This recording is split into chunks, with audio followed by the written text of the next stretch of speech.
Mr. Chairman, ladies and gentlemen, most of my Cabinet colleagues have started off their speeches of reply by paying very well-deserved tributes to their junior ministers. Now, at number 10, I have no junior ministers. There's just Dennis and me, but I couldn't do without him.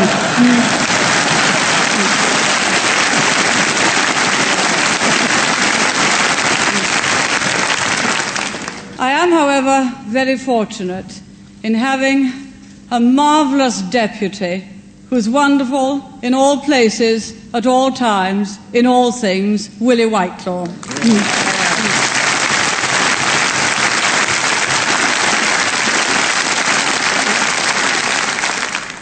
At our party conference last year, I said that the task on which the government was engaged, to change the national attitude of mind, was the most challenging to face any British administration since the war.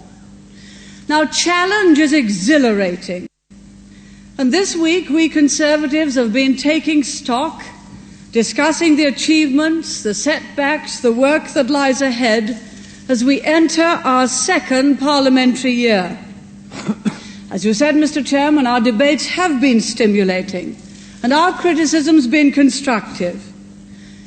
This week has demonstrated that we are a party united in purpose, strategy, and resolve.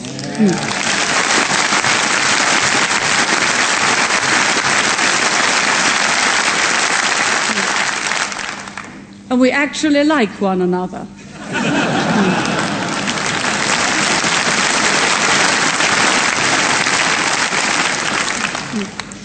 When I'm asked for a detailed forecast of what will happen in the coming months or years, I remember Sam Goldwyn's advice: never prophesy, especially about the future.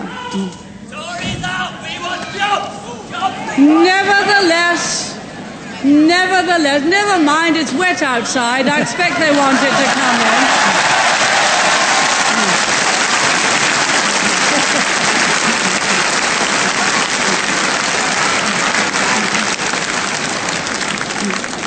You can't blame them. It's always better where the Tories are.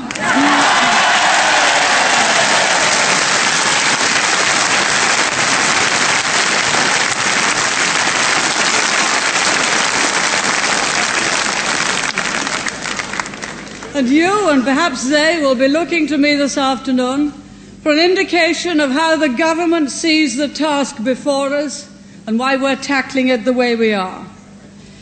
Before I begin, let me get one point out of the way. This week at Brighton, we've heard a good deal about last week at Blackpool. I'll have a little more to say about that strange assembly later. But for the moment, I want to say just this. Because of what happened at that conference, there has been, behind all our deliberations this week, a heightened awareness that now more than ever, our Conservative government must succeed. We just must.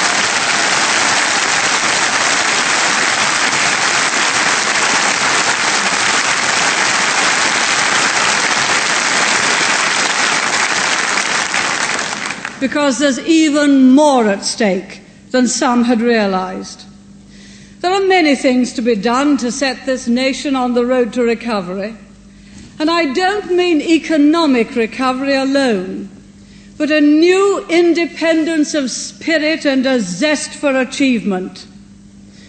It's sometimes said that because of our past, we as a people expect too much and set our sights too high. Mr. Chairman, that's not the way I see it.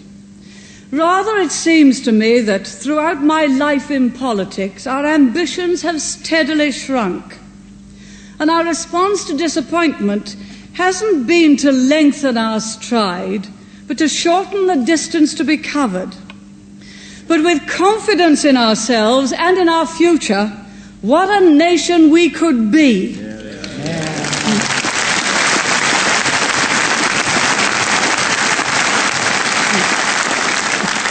In the first 17 months, this government has laid the foundations for recovery. We've undertaken a heavy load of legislation, a load we don't intend to repeat, because we don't share the socialist fantasy that achievement is measured by the number of laws you pass.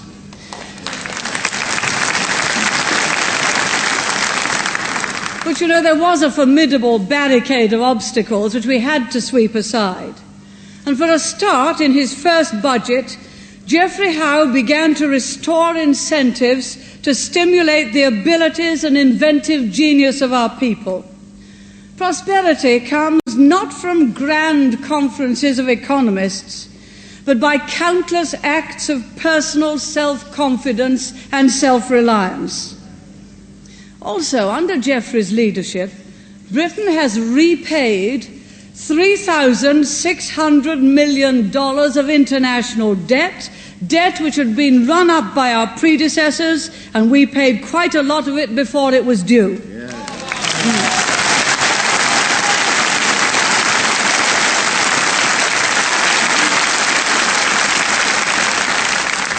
In the last 12 months, Geoffrey has abolished exchange controls over which British governments have dithered for decades.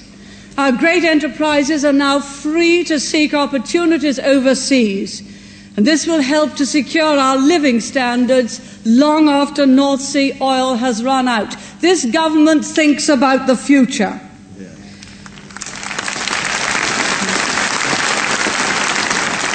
As you know, we've made the first crucial changes in trade union law to remove the worst abuses of the closed shop, to restrict picketing to the place of work of the parties in dispute, and to encourage secret ballots.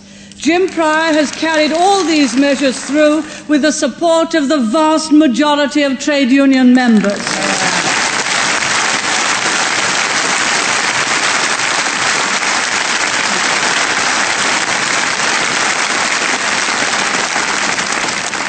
Keith Joseph, David Howell, John Knott and Norman Fowler have begun to break down the monopoly powers of nationalisation. Thanks to them, British aerospace will soon be open to private investment. The monopoly of the post office and British telecommunications is being diminished. The barriers to private generation of electricity for sale have been lifted. For the first time, nationalised industries and public utilities can be investigated by the Monopolies Commission, a long overdue reform.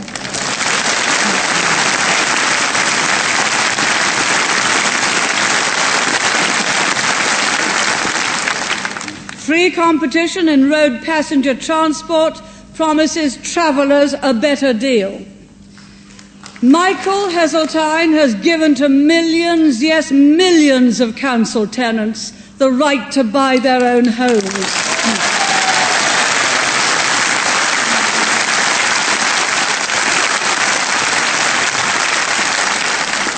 It was Anthony Eden who chose for us the goal of a property-owning democracy. But for all the time that I've been in public affairs, that has been beyond the reach of so many who were denied the right to the most basic ownership of all, the homes in which they live. They wanted to buy. Many of them could afford to buy, but they happened to live under the jurisdiction of a socialist council which would not sell and did not believe in the independence that comes with ownership.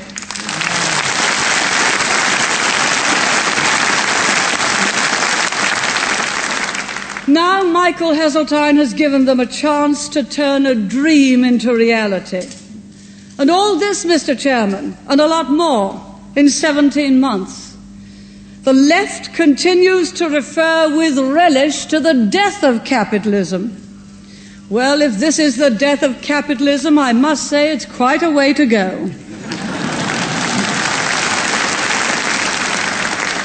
But, Mr. Chairman, all this will avail us little unless we achieve our prime economic objective, the defeat of inflation. Inflation destroys nations and societies as surely as invading armies do. It's the parent of unemployment, and it's the unseen robber of those who saved. No policy which puts at risk the defeat of inflation, however great its short-term attraction, can be right. But, Mr. Chairman, our policy for the defeat of inflation is in fact traditional. It existed long before Sterling M3 embellished the Bank of England Quarterly Bulletin, or monetarism became a convenient term of political invective. But you know, some people talk as if control of the money supply was a revolutionary policy. Yet it was an essential condition for the recovery of much of continental Europe. Those countries knew what was required for economic stability because previously they'd lived through rampant inflation. They knew it led to suitcase money, to massive unemployment, indeed to the breakdown of society itself. They determined never to go that way again. And today, after many years of monetary self-discipline, they have stable, prosperous economies, better able than ours to withstand the buffeting of world recession. So at international conferences to discuss economic affairs, many of my fellow heads of government find our policies not strange, unusual, or revolutionary, but normal, sound, and honest, and that's what they are.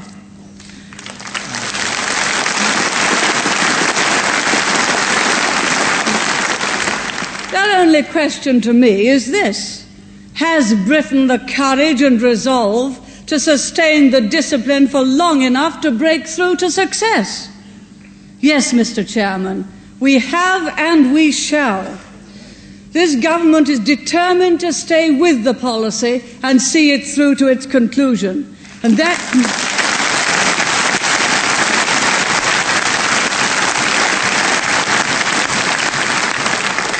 that is what marks this administration as one of the truly radical ministries of post-war Britain. Inflation is falling and should continue to fall. Meanwhile, Mr. Chairman, we're not heedless of the hardships and worries that accompany the conquest of inflation. And foremost among these is unemployment. Today, our country has more than 2 million unemployed. Now, you can try to soften that figure a dozen ways. You can point out, and it's quite legitimate to do so, that 2 million today doesn't mean what it meant in the 30s. That the percentage of unemployment is much less now than it was then. You can add that today many more married women go out to work. You can stress that because of the high birth rate in the early 1960s, there is an unusually large number of school leavers this year looking for work, and that the same will be true for the next 2 years. You can emphasize that about 250,000 people find new jobs each month and therefore go off the employment register. And you can recall that there are now nearly 25 million people in jobs, compared with only about 18 million in the 1930s.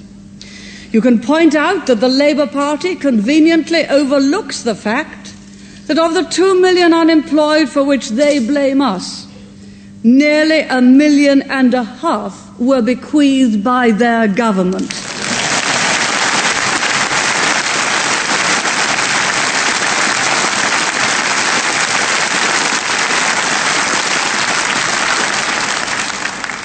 But when all that's been said, the fact remains that the level of unemployment in our country today is a human tragedy.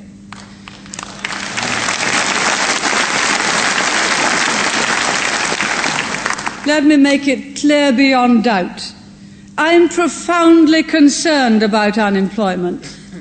Human dignity and self-respect are undermined when men and women are condemned to idleness. The waste of a country's most precious asset, the talent and energy of its people, makes it the bounden duty of government to seek a real and lasting cure.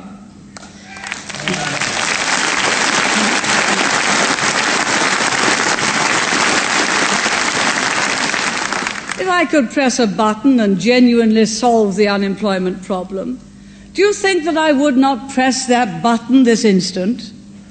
Does anyone imagine that there is the smallest political gain in letting this level of unemployment continue? Or that there is some obscure economic religion which demands this level of unemployment as part of its grisly ritual? Mr. Chairman, this government is pursuing the only policy which gives any hope of bringing our people back to real and lasting employment.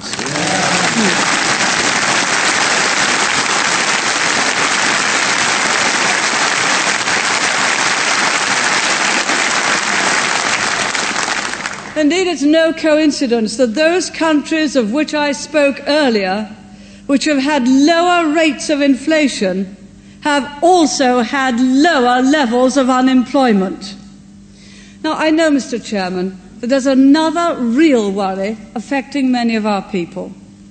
Although they accept that our policies are right, they feel deeply that the burden of carrying them out is falling much more heavily on the private than on the public sector.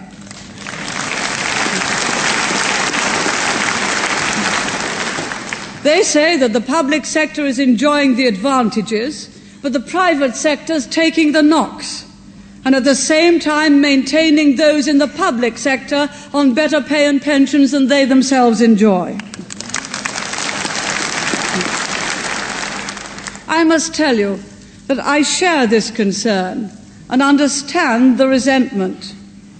And that is why I and my colleagues say that to add to public spending takes away the very money and resources that industry needs to stay in business, let alone to expand. That higher public spending, far from curing unemployment, can be the very vehicle that loses jobs and causes bankruptcies in trade and commerce. That's why we warn local authorities that since rates are frequently the biggest tax that industry now pays, increases in them can cripple local businesses. Councils must therefore learn to cut costs in the same way that companies have to.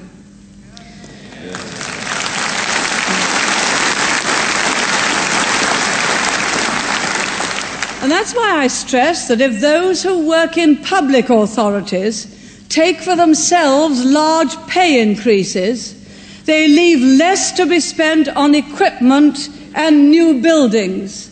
And that in turn deprives the private sector of the orders it needs, especially some of those industries in the hard-pressed regions. So those in the public sector have a duty to those in the private sector not to take out so much in pay that they cause others unemployment. Yeah.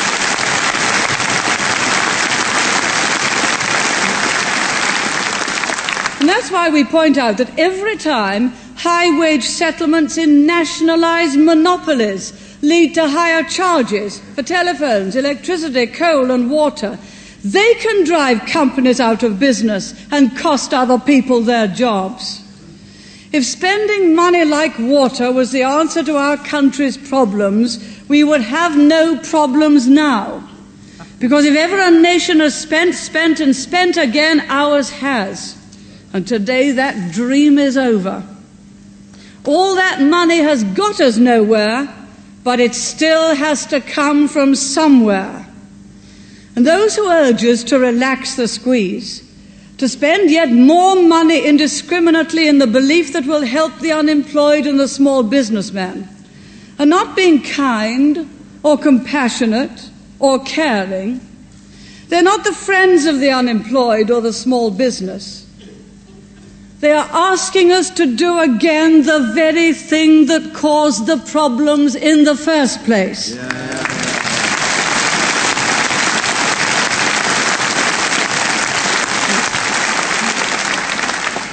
Now, we've made these points repeatedly. Indeed, Mr. Chairman, I am accused of lecturing or preaching about them. I suppose it's a critic's way of saying, well, we know it's true, but we've got to carpet something. I don't care about that. but I do care about the future of free enterprise, the jobs and exports it provides, and the independence it brings to our people. Independence?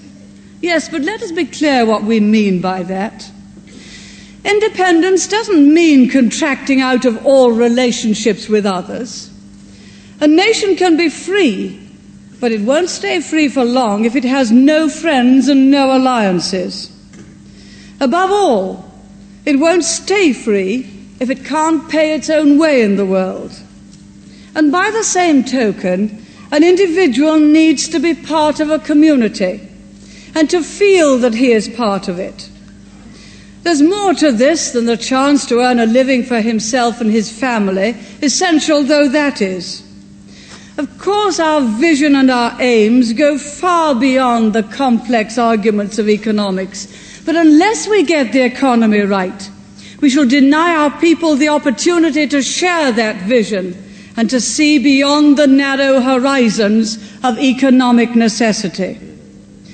Without a healthy economy, we can't have a healthy society.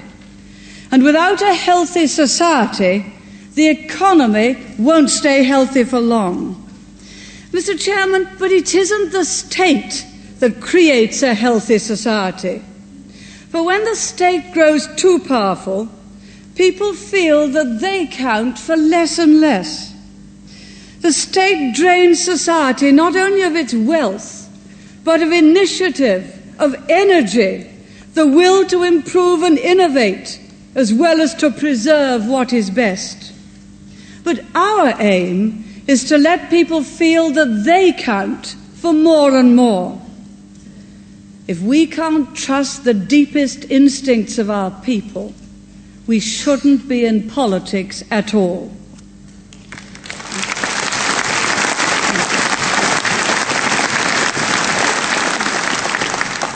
And Mr. Chairman, some aspects of our present society really do offend those instincts.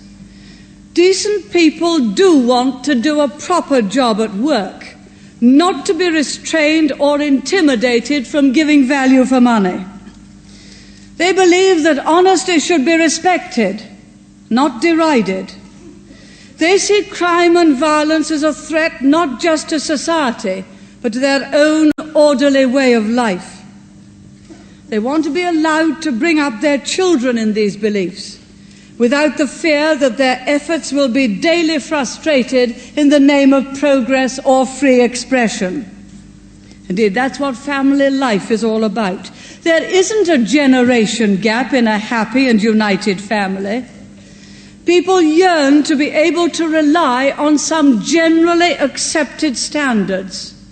Without them, you haven't got a society at all. You have purposeless anarchy.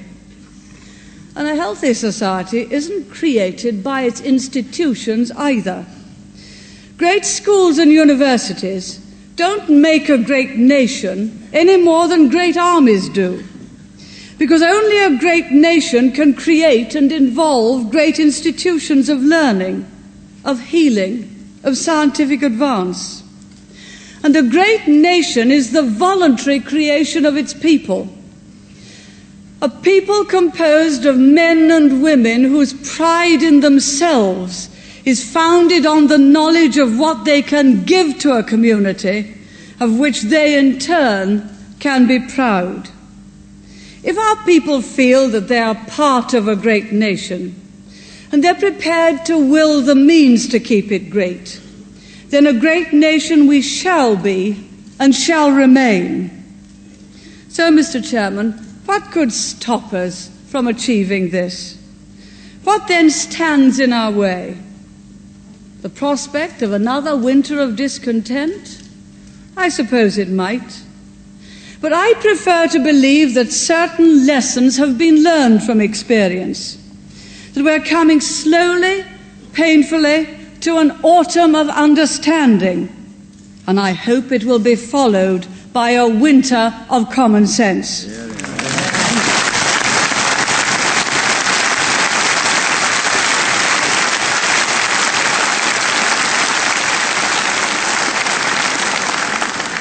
if it isn't, we shall not be diverted from our course.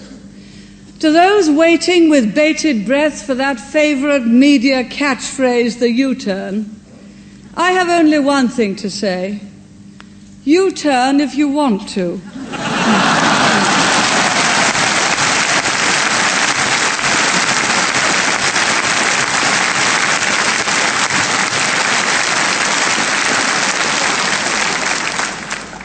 The ladies not for turning.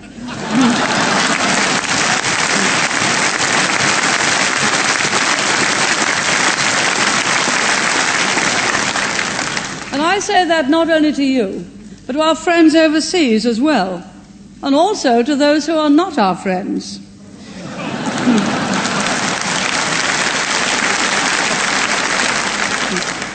In foreign affairs, we've pursued our national interest robustly while remaining alive to the needs and interests of others. We have acted where our predecessors dithered. And here may I pay tribute to Lord Carrington.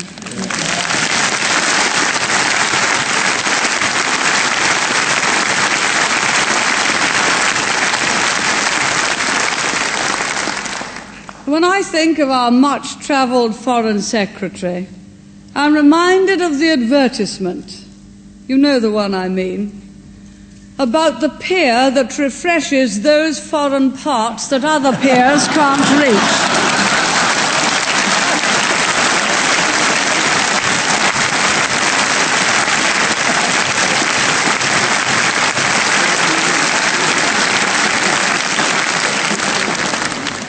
It seems I got that right.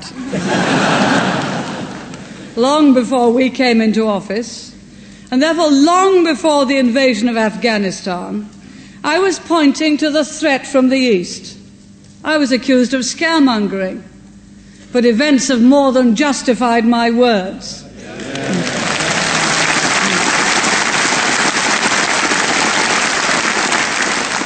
Soviet Marxism is ideologically, politically, and morally bankrupt.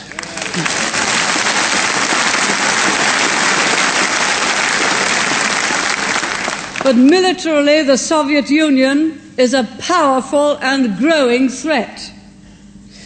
Yet it was Mr. Kosygin who said, "No peace-loving country, no person of integrity should remain indifferent when an aggressor holds human life and world opinion in insolent contempt."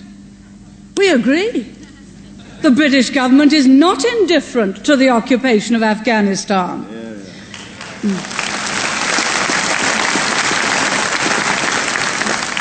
We will not allow it to be forgotten. For unless and until the Soviet troops are withdrawn, other nations are bound to wonder which of them may be next.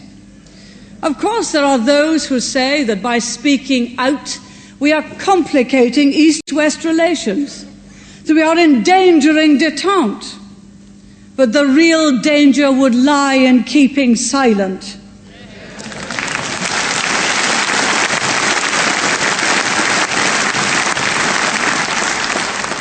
Détente is indivisible, and it is a two-way process. The Soviet Union can't conduct wars by proxy in Southeast Asia and in Africa, foment trouble in the Middle East and the Caribbean, invade neighboring countries, and still expect to conduct business as usual.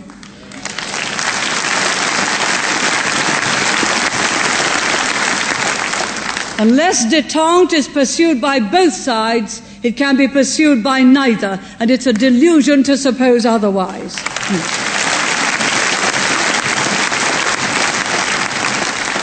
And that's the message that we shall be delivering loud and clear at the meetings of the European Security Conference in Madrid in the weeks immediately ahead.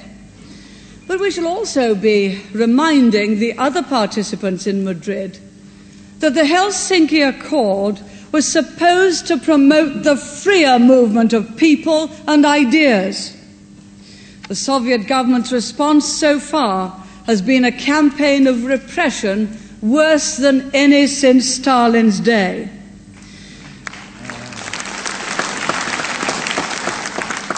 it had been hoped that Helsinki would open gates across Europe. In fact, the guards today are better armed and the walls are no lower. But behind those walls, the human spirit is unvanquished.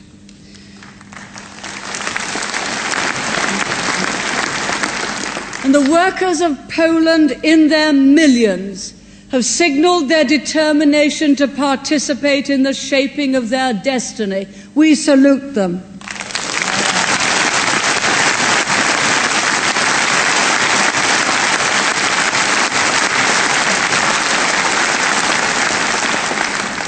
Marxists claim that the capitalist system is in crisis. The Polish workers have shown that it's the communist system that is in crisis. The Polish people should be left to work out their own future without external interference. Mr. Chairman, at every party conference and every November in Parliament, we used to face difficult decisions over Rhodesia and over sanctions, but no longer. Since we last met, the success at Lancaster House and thereafter in Salisbury, a success won in the face of all the odds, a success that has created new respect for Britain.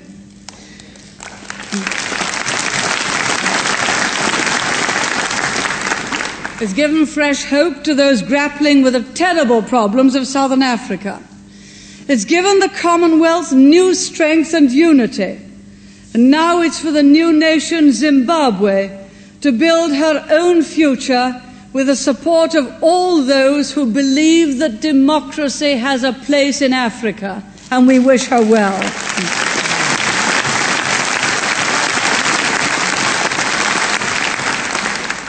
We showed over Rhodesia that the hallmarks of Tory policy are, as they always have been, realism and resolve.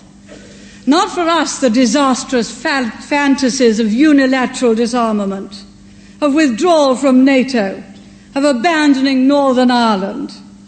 The irresponsibility of the left on defence increases as the dangers which we face loom larger.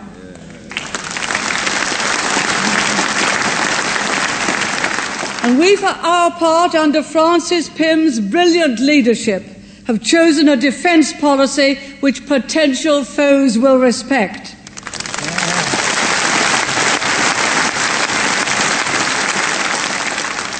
We are acquiring, with the cooperation of the United States government, the Trident missile system.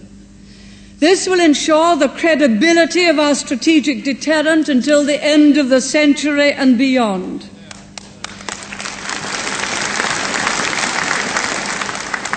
And it was very important for the reputation of Britain abroad that we should keep our independent nuclear deterrent, as well as for our citizens here.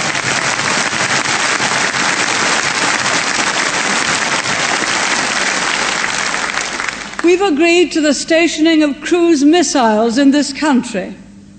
The unilateralists object, but the recent willingness of the Soviet government to open a new round of arms control negotiations shows, in fact, the wisdom of our firmness. We intend to maintain and, where possible, to improve our conventional forces so as to pull our weight in the alliance. We've no wish to seek a free ride at the expense of our allies. We'll play our full part.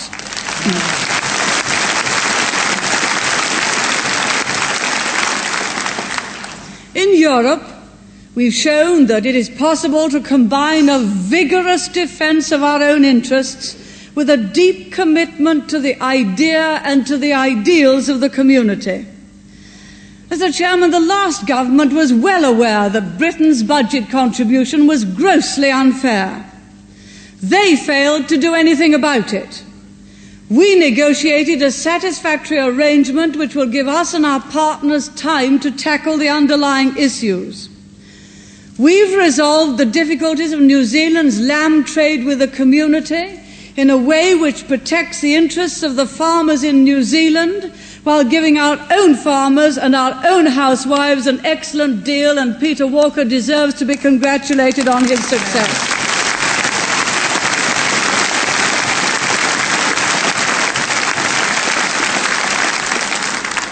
Now he's two-thirds on his way to success in making important progress towards agreement on a common fisheries policy. That's very important for our people too. There are many, many people whose livelihoods depend on it.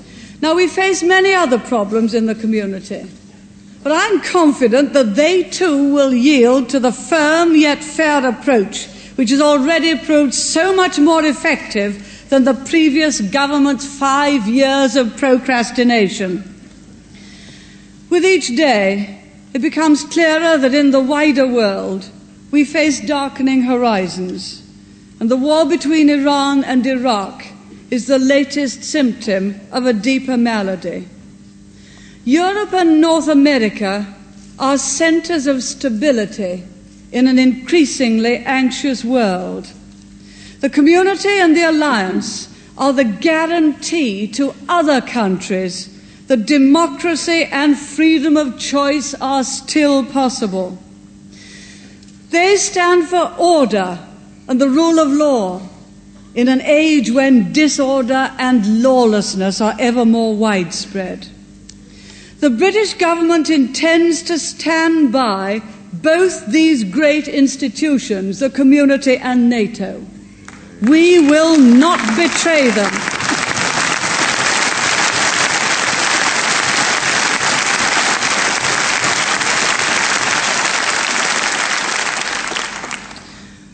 The restoration of Britain's place in the world and of the West's confidence in its own destiny are two aspects of the same process. No doubt there'll be unexpected twists in the road, but with wisdom and resolution, we can reach our goal. I believe we'll show the wisdom, and you may be certain that we'll show the resolution. Mr. Chairman, in his warm-hearted and generous speech, Peter Thornycroft said that when people are called upon to lead great nations, they must look into the hearts and minds of the people whom they seek to govern. I would add that those who seek to govern must in turn be willing to allow their hearts and minds to lie open to the people. This afternoon, I've tried to set before you some of my most deeply held convictions and beliefs. This party which I'm privileged to serve and this government which I am proud to lead are engaged in the massive task of restoring confidence and stability to our people. I've always known that task was vital. Since last week, it has become even more vital than ever.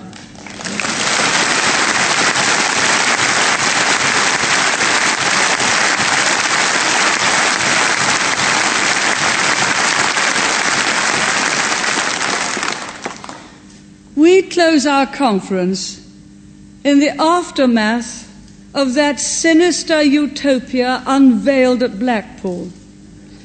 Let Labour's Orwellian nightmare of the left be the spur for us to dedicate with a new urgency our every ounce of energy and moral strength to rebuild the fortunes of this free nation.